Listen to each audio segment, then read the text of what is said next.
Greetings, this is Fowlenheart, and this is Baldur's Gate 3. I am fucking loving this game. It is brilliant. It's one of the best modern RPGs we have had for a long time, and without all the industry bullshit, and it's just... I think people know what my top 5 is going to be this year. Let's just say that. However, I do have some gripes with it. And in this video, I'm going to talk about my 2 major gripes. One of them is much bigger than the other, because this first one is so basic that other modern RPGs like Pillars of Eternity and the new Pathfinder games have done miles better. It seems so fucking standard, but it's, for some reason, for all the things Lorien have thought of and implemented, this isn't one of them. And that major one is party management. This has been a continuous gripe of mine throughout my entire experience of the game. Right, so I've currently got Will, Karlach, and Jaheira with me. Now, if I want to change my team, I have to walk up to the member I don't want with me. I have to talk to them. What's on your mind? Stay behind in the camp. They'll protest, and you'll say, no, stay at the camp. So every single time you have to do this, and then I'll walk up to the companion that I do want with me. Orin be damned. Her blood... Oh, we're having spoilers there. We're not doing that just yet. I'd like you to join me. It is done. There we go. And you have to do this for everyone, so I don't want Will with me. So where's Jaheira? Jaheira's hanging out over here, so we're going to swap Jaheira out. We're going to move her over here.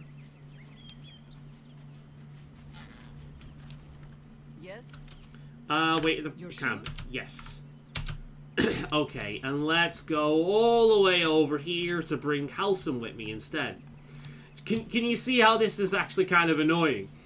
And this is just swapping some party members out before I go out and do something else. No. I need you by my side. I'm in chapter 3, you see, so I don't want spoilers, because that's not what this is about. Right, so there we go.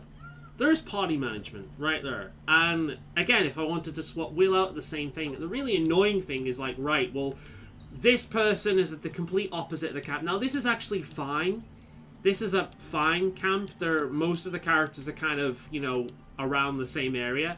But for some of the camps, you have to walk quite a distance in comparison. So, like, I want this character, but the character I want to replace them with is at the complete far end. Now, one thing you can do is, if you're controlling a character, you can click on them, so say her, and I can have her move over to my character. I can do it that way. And then I can jump over to my character and talk to her before she pisses off. Wait in the camp. You believe you can survive without me? I'm not arguing. You heard me. As you say. Yeah, your attitude changed right quickly. And then she'll go back to the camp, her place most likely, or she could just stand there. Yeah. So there are ways around it, but it's still a lot of faffing around. Right. Now I've not needed him for a while, but the next gripe I want to talk about, if I can figure out where the fuck he is he in here perhaps? Hirelings. Now this isn't as big of a deal. Because obviously in a game like this, you only really want to use hirelings if you're playing on higher difficulties, or if you are playing as an evil character and you've lost several members of your party. That's when you're going to want to play as these characters. Where the hell is Withers? I've not actually needed him for a while, so I don't know where... Ah, here he is. Right, so here we go. We got some hirelings. Now, these are hirelings, right? So, I've got a monk here that I've had just to play around with monk for a little bit.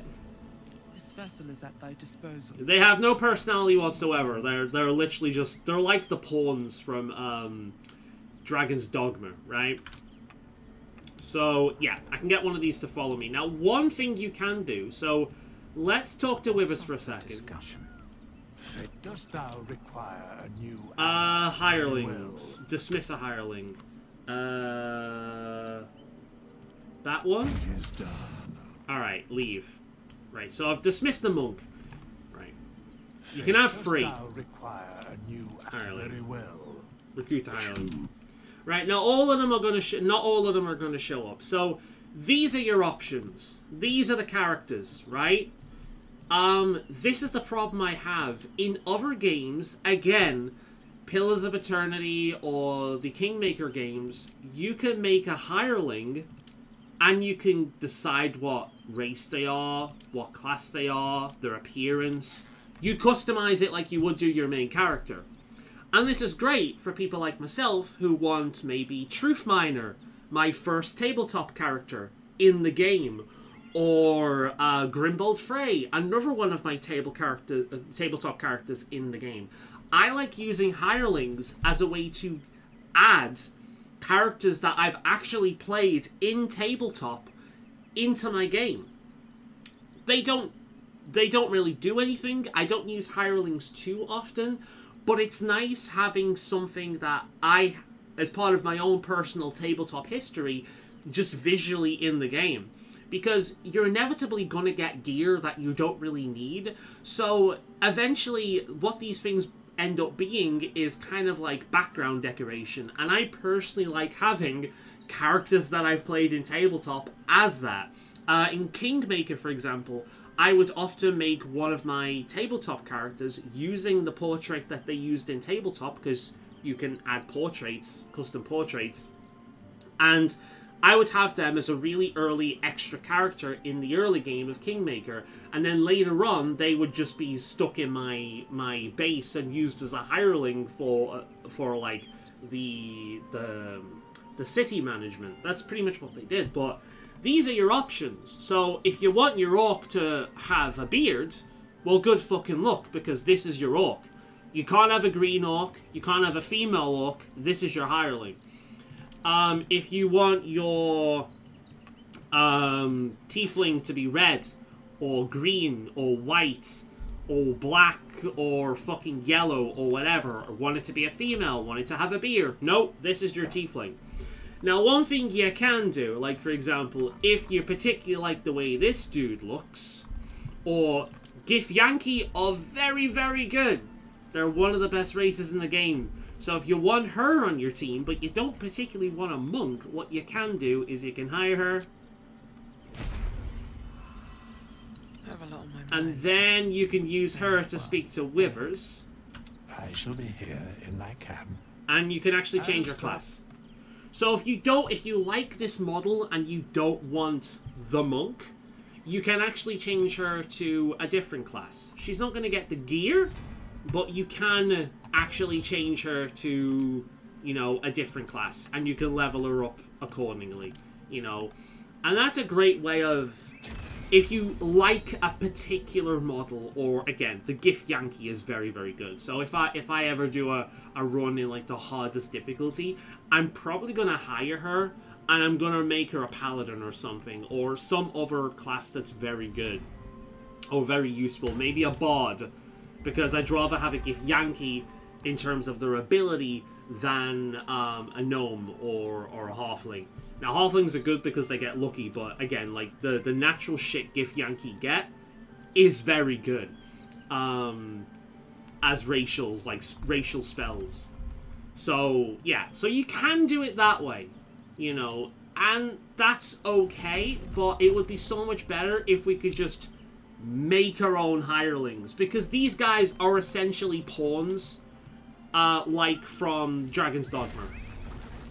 They are hollow vessels that Withers talks through. So, for example, if I talk to one of these hirelings, like, this is a character I've done this with, actually. I think she's initially a rogue. This vessel is at thy disposal. And I've made her a, you can see, like, I've made her a dragon sorcerer, essentially. A dragon blood sorcerer. But you can see, like, they just talk in his voice. This vessel is at thy disposal. Do what thou wilt. See, they're like his puppets. This vessel is at thy disposal. Do what thou wilt. So, yeah. And they do have backstory. They do have a bit of backstory, but, like, that's kind of it. What's the point in them having a bit of flavor text backstory if they have no character? If they have no character, they have no unique personality or whatever, why even bother giving them flavor text backstory of how these characters died in the first place? You know, I would much rather just create the hireling, have my own tabletop character here, have Truth Miner, have Grimbold, have fucking Amos Moses, like have my own tabletop characters right here. They can't be exactly the same, but I could get pretty close. Like Grimbold, Frey, and Truth Miner, I could make without issues. But yeah, I just think it's something other games in recent years have done much better. And I'm hoping it's a change that they implement in time. The big one is the party management. What I want is a button to open up party management and just select the people I want to bring with me. And then leave camp. Because it would be so much better if I could just... Because again, like, alright, well, I don't want her with me. Let's talk to her. Like a good moment to talk. This vessel is at thy disposal. I have no use. Even these are like, yes, I'm certain. Leave. Right, and then I'm gonna go over here, or do I go further away and talk to, like, her? You know what I mean? Oh, she hasn't left, apparently. Wait a minute. Did I check the one? I have no use. Oh, I chose 2 twice. There we go. Let's bring Astarion with us.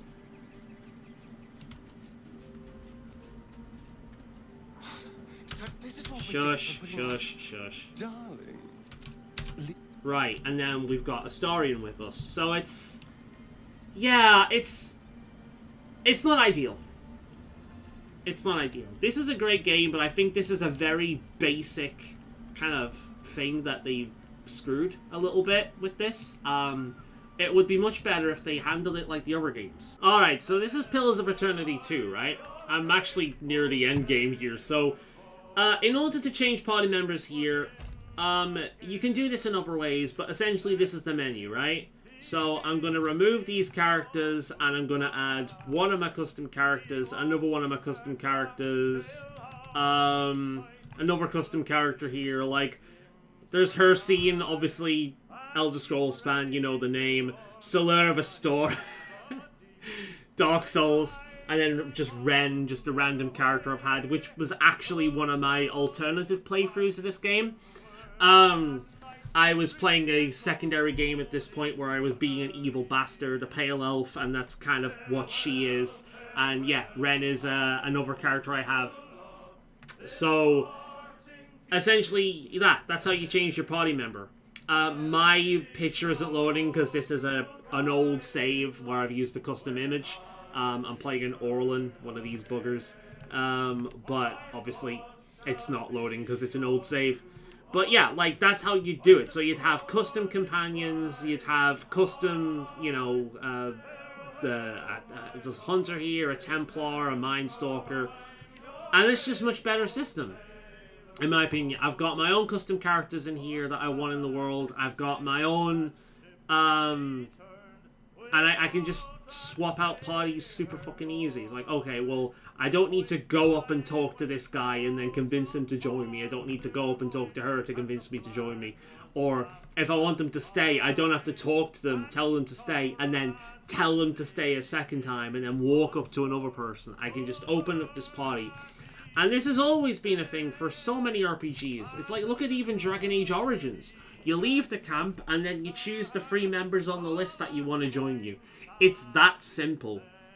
And I think this is like the major thing that Lorien dropped the ball with in this game, unfortunately. So, yeah.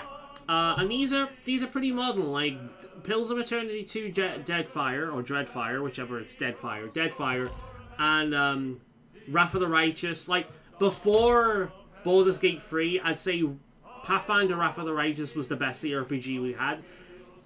Time will tell whether BG3 overtakes Wrath of the Righteous for me, but they're both some of the best games we've had. It's just this one little thing that this game could do so much better.